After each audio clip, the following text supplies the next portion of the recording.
Welcome to our channel. Today we how to transfer resource planning in Float into Teamwork. Easy tutorial step by step clearly. Begin by logging into your Float account. Navigate to the project you want to transfer. Select the resources you plan to move into Teamwork. Next, click on the Export option in Float.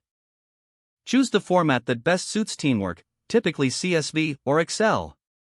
Open the downloaded file to verify that all necessary data is included. Now, log into your Teamwork account. Access the project where you want to import the resources. Locate the import feature within the project settings. Follow the prompts to upload your CSV or Excel file. Ensure that the columns in your file match the required fields in Teamwork. Map the fields in your file to corresponding fields in Teamwork.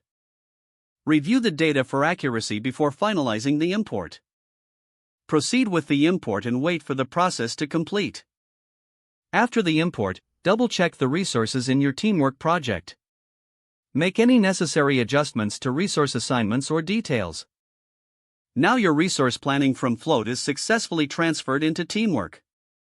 If the page does not load, refresh the browser or try again in a private or incognito window.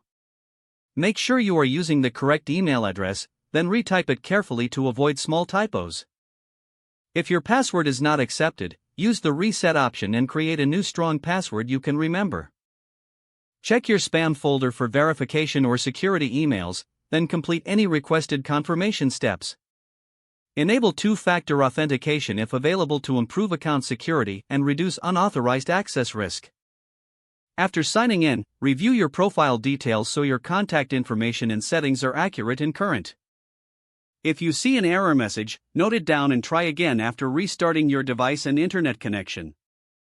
Log out when you finish, especially on shared devices, to keep your account and payment information secure. If the page does not load, refresh the browser or try again in a private or incognito window.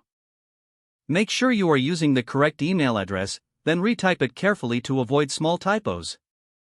If your password is not accepted, use the reset option and create a new strong password you can remember. Don't forget to like this video and subscribe to our channel for more step-by-step tech guides.